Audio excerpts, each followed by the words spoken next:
terjerat pinjol dan bingung mencari jalan keluarnya. Teman-teman sekarang yang sedang mencari solusi dan penyelesaian pinjolnya boleh tinggalkan jejak di sini. Sudah tidak bisa dipungkiri lagi ya bahwa sekarang sangat banyak sekali aplikasi pinjaman online dengan berbagai macam nama, mungkin paylater, KTA, dan lain sebagainya, yang menyediakan fasilitas pinjaman online dengan tanpa syarat atau syaratnya hanya identitas diri dan sangat mudah untuk mendapatkannya. Sehingga mungkin kita tergiur untuk menggunakan fasilitas-fasilitas paylater tersebut yang berakibat mungkin impulsif atau tidak terkontrol dalam pembelian, atau mungkin ada hal-hal lain yang membuat kita akhirnya tidak sanggup lagi untuk membayar si paylater atau pinjaman online tadi. Nah, kebanyakan sekarang yang terjadi adalah ketika satu sisi si orang tersebut tidak sanggup untuk membayar paylater dan dalam kondisi misalnya keluarga tidak tahu, mereka akan berusaha untuk mencari pinjaman online yang lain, membuka aplikasi yang lain, mengambil pinjaman dari sana untuk menutup si paylater tadi. Kemudian berikut seterusnya terjadi sehingga terjadilah yang namanya gali lubang tutup lubang, dan pada akhirnya nanti akan berhenti di situasi di mana sudah tidak bisa lagi mencairkan pinjaman dan aplikasi yang terbuka untuk pinjaman juga sudah banyak. Kalau sudah sampai di fase ini, apa sih yang harus kita lakukan? Oke, tidak bisa dipungkiri bahwa bukan kita sendiri yang ada di fase tersebut. Mungkin sudah banyak juga kita lihat di berita-berita bahwa ada yang sampai mengakhiri hidup karena teroran-teroran dan dari penagihan aplikasi pinjaman online ini. Yang pertama, teman-teman ya, kalau memang sudah ada di fase ini, teman-teman harus tenang dulu. Mungkin tidak akan bisa tenang, pasti tidak akan bisa. Tapi setidaknya jangan panik yang berlebihan. Karena kalau kita panik, kita tidak akan bisa berpikir jernih. Kalau sekarang sudah ada aplikasi yang teman-teman udah galbay, yang udah teman-teman udah nggak sanggup bayar, sudah tidak bisa lagi untuk melakukan pembayaran, lakukan gagal bayar. Gagal bayar itu apa?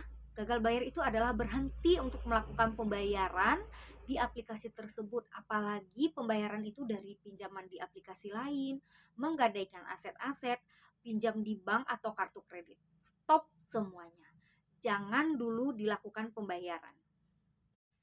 Karena kalau tetap dilakukan pembayaran akan berdampak kepada semakin banyaknya hutang di tempat lain untuk menutup si aplikasi yang ini, atau mungkin bisa menjual aset, menjual ambil pinjaman di bank atau kartu kredit, dan itu efeknya juga tidak bagus ya teman-teman.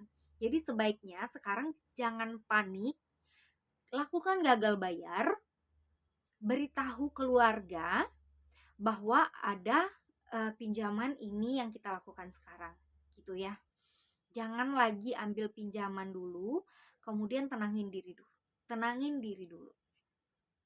Nanti ketika teman-teman mungkin sudah tenang, sudah bisa berpikir dengan jernih, barulah kita bisa membuat keputusan ya. Kalau kita sudah bisa berpikir jernih, kita sudah bisa membuat keputusan mau disisihkan dulu sebagian uang gajinya atau seperti apa, atau mau bergabung dulu dengan grup-grup yang mungkin ada grup-grup gratis untuk sharing-sharing galbay, itu banyak sekali ya teman-teman. Jadi yang terpenting adalah jangan panik dan beritahu keluarga. Karena kalau kita gagal bayar ini efeknya apa sih? Kalau kita tidak melakukan pembayaran di pinjol ini efeknya apa? Yang pertama pasti pinjol ini akan menghubungi kontak darurat. Kontak darurat adalah nomor yang kita cantumkan ketika kita baru pertama kali melakukan pendaftaran pinjol.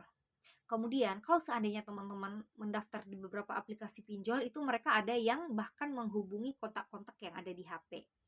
Nah, tugas kita adalah memberikan informasi kepada kontak-kontak yang ada di HP ataupun kontak darurat yang sudah kita daftarkan untuk segera menginformasikan bahwa ada penyalahgunaan data, sehingga data saya dipakai oleh orang-orang yang tidak bertanggung jawab. Jadi kalau ada yang mengatasnamakan saya ada hutang atau menagih hutang atau apapun, silahkan diabaikan saja. Kira-kira seperti itu. Jika teman-teman sudah melakukan hal tersebut, saatnya untuk mengevaluasi kembali perihal keuangan teman-teman semua, apakah masih mampu untuk melanjutkan pembayaran atau mau digalbay untuk sementara waktu dulu dan menata kembali keuangan sampai pada akhirnya bisa mengumpulkan uang untuk membayar pinjol tersebut. Kira-kira seperti itu ya teman-teman. Kalau misalnya video ini rame, kita akan lanjut di part 2 untuk membahas tips galbay yang nyaman. Terima kasih teman-teman.